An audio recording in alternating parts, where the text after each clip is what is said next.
నమస్తే రైతు సోదరులందరికీ నమస్కారం అండి. మీరు చూస్తున్నారు అర్జున్ వ్లాగ్స్ అని యూట్యూబ్ ఛానల్. ఈరోజు అయితే గిన అక్కక్కడ వర్షాలు అయితే పడుతున్నాయి కదా. ఈ తుంగా నదికి అయితే గిన ఈరోజు ఇన్ఫ్లో అయితే స్టార్ట్ అయిందనమాట. అలాగే ఆల్మట్టికి కూడా భారీగా వరద అయితే వచ్చి చేరుతుంది. మనం చూసుకోవచ్చు, ఎక్కడ చూసినా కూడా నదులు అనేటివి కొంచెం ఇప్పుడు రీసైక్లింగ్ చేసుకున్నట్టే అనమాట. అంటే మెయిన్గా వచ్చేసి ఇక్కడ ఆల్మట్టి చూసుకున్నట్టయితే కృష్ణానది డెల్టా అనమాట.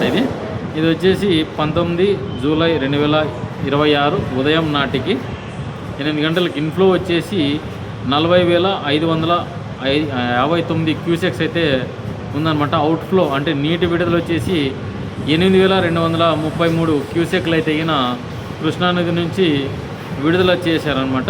అంటే కృష్ణానదికి విడుదల చేసిన వాటితో అంటే 5,250 క్యూసెక్స్ అయితే విడుదల చేశారనమాట. ప్రస్తుతానికి వచ్చేసి 92 టీఎంసీల 593 క్యూసెక్స్ అయితే గిన ఉందన్నమాట.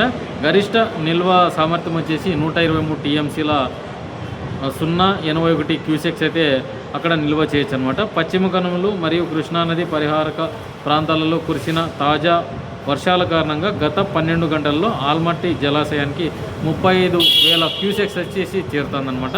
దీనివల్ల నిన్న 2,500 క్యూసెక్లుగా ఉన్న కృష్ణానదికి విడుదల చేసే నీటి పరిమాణాన్ని 5,250 క్యూసెక్లకి పెంచారనమాట. అంటే 2,500 క్యూసెక్లు బయటకు వచ్చేవి ఇప్పుడు 5,250 క్యూసెక్స్ బయటకు వెళ్ళారు. ఒకవేళ నీటి రాక ఇలాగే కొనసాగితే మళ్ళీ పెంచే అవకాశం ఉందన్నమాట, అంటే కిందికి. అలాగే తుంగభద్రలో మనం చూసుకోవచ్చు, తుంగా నదిలో ప్రస్తుతానికి ఇంట్లో వచ్చేసి 15,372 క్యూసెక్స్ అయితే గిన వస్తుంది.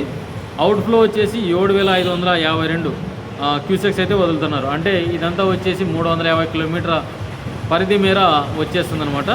ఇక్కడ చూసుకోవచ్చు, మొత్తంగా నీటి నిల్వ వచ్చేసి తుంగా నదిది 3 టీఎంసీల 21 క్యూసెక్స్ నీటి నిల్వ.